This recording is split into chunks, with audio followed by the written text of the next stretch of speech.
क्यों ईसाई, यहूदी और मुस्लिम तीनों मिलकर जेरूसलम के लिए दावा करते हैं? ऐसा क्या रखा है इस जगह में? कैसे ये जगह दुनिया की सबसे विवादित जगह बन गई? क्या वाकई में फिलिस्तीन इसी जगह के लिए बार बार इसराइल पर हमला करता है?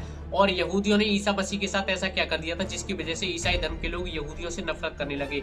मुसलमानों के लिए उनका सबसे पवित्र स्थान तो मक्का और मदीना है, उसके बावजूद भी वह जेरूसलम के लिए क्यों लड़ते हैं? आखिर इस्लाम धर्म का जेरूसलम से क्या नाता है? वीडियो को अच्छे से समझने के लिए वीडियो को पूरा और एंड तक देखें। इन तीनों धर्म यहूदी, मुस्लिम और ईसाइयों का ओरिजिन का सेंटर पॉइंट है वो हजरत इब्राहिम है। इसीलिए हजरत इब्राहिम का तीनों धर्मों में बड़ा सम्मान है और इनकी मान्यताएं हैं। ये तीनों धर्म मानते हैं कि हजरत इब्राहिम की ही परंपरा के लोग हैं। हजरत इब्राहिम का जन्म की कोई एग्जैक्ट डेट तो नहीं पता, लेकिन 2150 बीसी बताई जाती है, यानी कि ईसा मसीह के जन्म से 2150 वर्ष पहले हजरत इब्राहिम का जन्म हुआ। हजरत इब्राहिम के दो बेटे थे, मतलब इनके कई बेटे थे, लेकिन हम दो ही बेटों की बात कर रहे हैं। पहले बेटे का नाम था इस्माइल। इस्माइल की ही परंपरा में आगे चलकर इस्लाम का जन्म हुआ। हजरत इब्राहिम की दूसरी पत्नी से जो पुत्र पैदा हुए थे उनका नाम था आइजैक, जिसे इजहाक भी कहा जाता था। आइजैक का एक बेटा हुआ था याकूब। याकूब को ही आगे चलकर इजराइल कहा जाने लगा। इजराइल का मतलब था टू रूल, जो लोग रूल यानी कि शासन करते हैं। और इन्हीं इजराइल के 12 बेटे हुए। उनमें 12 बेटों में से इजराइल के 12 कबीले निकले। इन 12 में जो सबसे ज्यादा फेमस था उसका नाम था यहूदा यानी कि जुड़ा। इसीलिए जूइश यहूदा की संतान है, इसीलिए उन्हें यहूदी भी कहा जाता है। जब आगे चलकर इजराइल के 12 कबीलों में बहुत ज्यादा दिक्कत होने लगी तो यही यहूदी लोग आज के इजिप्ट और गाजा पट्टी के इलाके में रहा करते थे। तो इजिप्ट के राजा फराह ने आदेश दिया कि यहूदियों को मार दो, ये लोग बहुत गंदे होते हैं, इनकी संख्या बढ़ती जा रही है, धीरे धीरे करके ये लोग हम पर कंट्रोल ले लेंगे। जब इजिप्ट के राजा फराह ने यहूदियों को मारने का आदेश दिया तो जैसे तैसे करके हजरत मूसा की मां ने हजरत मूसा को बचा लिया। इसके बाद हजरत मूसा उसी राज परिवार में पड़े वाले जिसने यहूदियों को मारने का आदेश दिया था।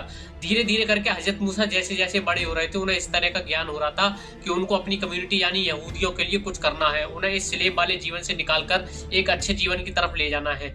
जब यहूदी के हजरत मूसा इजिप्ट से निकालकर ले जा रहे थे तो यहूदियों के भगवान येवा ने हजरत मूसा को 10 कमांड दिए थे। उन्होंने कहा था कि इन 10 कमांड्स को एक लकड़ी पर लिखकर एक बक्से के अंदर रख लो। इस लकड़ी पर लिखी हुई 10 कमांड्स का यहूदी धर्म में सबसे ज्यादा इंपॉर्टेंट है। और क्यों इसका ये सबसे ज्यादा इंपॉर्टेंट है मैं आगे चल के बताऊंगा। इसका सीधा लिंक टेम्पल माउंट से बनता है। यूनाइटेड किंगडम में राजा हुए थे जिनका नाम था राजा सोलोमन। राजा सोलोमन ने ही टेम्पल माउंट की स्थापना कराई थी, जिसे यहूदियों का मंदिर कहा जाता है। यहूदियों के लिए सबसे ज्यादा इंपॉर्टेंट क्यों है मैं आपको समझाता हूँ। यहूदियों में जो मैसेंजर हुए थे जिनका नाम था हजरत मूसा, जब हजरत मूसा यहूदियों को इजिप्ट से निकालकर बाहर ले जा रहे थे तो यहूदियों के गॉड येवा ने उन्हें 10 कमांड दी थी और कहा था कि इन 10 कमांड्स को लकड़ी के गत्ते पर रखकर सेव कर लो। तो राजा सोलोमन ने जो मंदिर बनवाया था उस मंदिर के अंदर जो ब्लॉक रखा गया था लकड़ी का उसमें उन 10 कमांड्स लिखी हुई थी। इसीलिए इस जगह को होली ऑफ द होलीज भी कहा जाता है। इसीलिए यह जगह यहूदियों के लिए सबसे ज्यादा मायने रखती है, जिसे आज का टेम्पल माउंट का एरिया भी कहा जाता है। 586 बीसी के दौरान बेबीलोनिया ने अटैक करके इस मंदिर को पूरी तरह से ध्वस्त कर दिया। उस समय बेबीलोनिया का इतना आतंक था कि यूनाइटेड किंगडम ऑफ इजराइल के यहूदी वहां से भागकर दुनिया भर के अलग अलग कोनों में जा छिपे। उसी समय कुछ यहूदी भारत में भी आए थे। 500 बीसी के दौरान एक बार फिर से इस मंदिर को बनाया गया जिसे टेम्पल माउंट कहा जाता है। इस बार जो मंदिर बनाया गया था उसमें वेस्टर्न वॉल का भी निर्माण कराया गया था, जिसमें आज के यहूदियों के लिए सबसे ज्यादा मान्यता है। वेस्टर्न वॉल वही सिर्फ इकलौता इलाका है जो इजराइल के यहूदियों को यहाँ पर इजाजत देता है अपनी प्रार्थना करने की। अभी करंट में जो स्थिति है उसमें टेम्पल माउंट के अंदर केवल इस्लाम के लोगों को जाने की इजाजत है, पूजा अर्चना और नमाज पढ़ने की इजाजत, जो भी मतलब वो करना चाहे।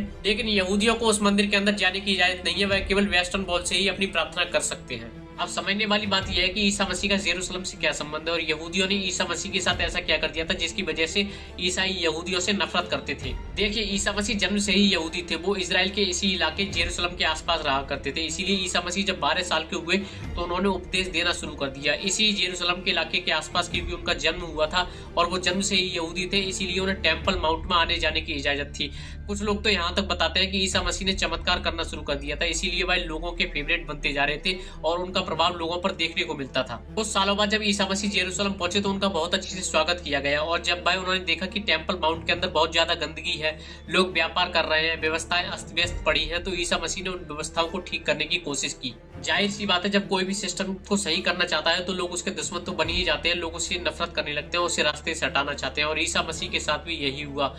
जब ये सब हो रहा था तो टेम्पल माउंट के प्रीस्ट ने जीसस क्राइस्ट से बहुत ज्यादा नफरत करने लगे और उनसे नाराज हो गए क्योंकि उनको अपना स्वामित्व खतरे में दिखाई दे रहा था, उनको अपना व्यापार खतरे में दिखाई दे रहा था। लेकिन यहूदियों को ये बात पसंद नहीं आ रही थी कोई उनके धर्म के साथ छेड़छाड़ करे, यानी कि उनकी रोजी रोटी पर लात मारे। इसी वजह से यहूदियों ने प्लान बनाया और ईसा मसीह को गिरफ्तार करवा लिया और उन पर मुकदमा मुकदमा चलाया। और सबसे ज्यादा गौर करने वाली बात यह है कि ये सब एक दिन में हुआ, यानी कि ईसा मसीह को सुबह के टाइम पर गिरफ्तार किया गया और शाम तक मुकदमा चला और फिर उसी दिन सूली पर लटका दिया गया। ईसाई धर्म को फॉलो करने वाले लोगों को लगता है कि यहूदियों की वजह से जीसस क्राइस्ट यानी ईसा मसीह को सूली पर लटकाया गया है।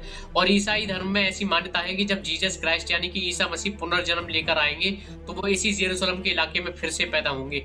और यही एक रीजन है जिसकी वजह से ईसाई धर्म के लोग जेरूशलम को अधिक मान्यता देते हैं और इसीलिए इस जगह की इंपॉर्टेंस उनके लिए भी किसी से कम नहीं है। अब मैं आपको समझाता हूँ कि इस्लाम के लिए जेरूशलम क्यों मायने रखता है, क्यों इस्लाम के लोग जेरूशलम के लिए दुनिया भर से लड़ने के लिए तैयार है। ऐसा क्या है जेरूशलम में जो इस्लाम को इतनी ताकत देता है कि वो दुनिया से लड़ने के लिए तैयार है। जैसा कि मैंने आपको पहले बताया, हजरत इब्राहिम के एक पुत्र थे इस्माइल की ही परंपरा में आगे चलकर जन्म हुआ था मोहम्मद पैगंबर का। मोहम्मद पैगंबर ने ही सऊदी अरब के मक्का मदीना वाले इलाके में इस्लाम की स्थापना की थी। अब आपको समझने की जरूरत है कि मोहम्मद पैगंबर यानी कि इस्लाम के जेरूशलम से क्या संबंध है। ये बात तो आपको तभी समझ आएगी कि मुसलमान लोग यहूदियों से क्यों संघर्ष करते हैं। ऐसा माना जाता है कि मोहम्मद पैगंबर ने बुराक घोड़े के साथ मक्का से एक यात्रा की थी जिसका नाम नाइट जर्नी था। मोहम्मद पैगंबर ने इसी बुराक घोड़े से अल अक्सा मस्जिद की दूरी तय की थी और ये अल अक्सा मस्जिद उसी 35 एकड़ की जगह में है जहाँ पर जेरूशलम है। और इसी अल अक्सा मस्जिद में मोहम्मद पैगंबर ने नमाज पढ़ी थी, जिसके बाद वह टेम्पल माउंट के अंदर इसी डोम ऑफ दी आर्क में रखे बड़े से पत्थर यानी कि चट्टान के ऊपर पैर रखते हुए बुराक घोड़े और मोहम्मद पैगंबर जन्नत की ओर चली गई। जैसा कि इस पूरी वीडियो में बताया गया जेरूशलम की क्या मान्यता है, मुझे लगता है दुनिया को इस एरिया को एज ए कन्फ्लिक्ट न देखते हुए एक जगह के रूप में देखना चाहिए जहाँ से तीनों धर्म अपनी अपनी मान्यताएं रखते हैं, जो हमें एक तरह से सीख देता है कि कैसे हम एक दूसरे के साथ संयम से रह सकते हैं। इस जगह को एज ए कन्फ्लिक्ट ना देखते हुए एज ए कोऑपरेशन देखना चाहिए जहां से तीनों धर्म अपने अपने लिए लड़ रहे हैं, वो एक जगह से ताल्लुकात रखते हैं। और इससे अच्छा क्या हो सकता है एक सारे धर्मों को एक करने के लिए। ऐसी और भी वीडियोस देखने के लिए चैनल को सब्सक्राइब करो।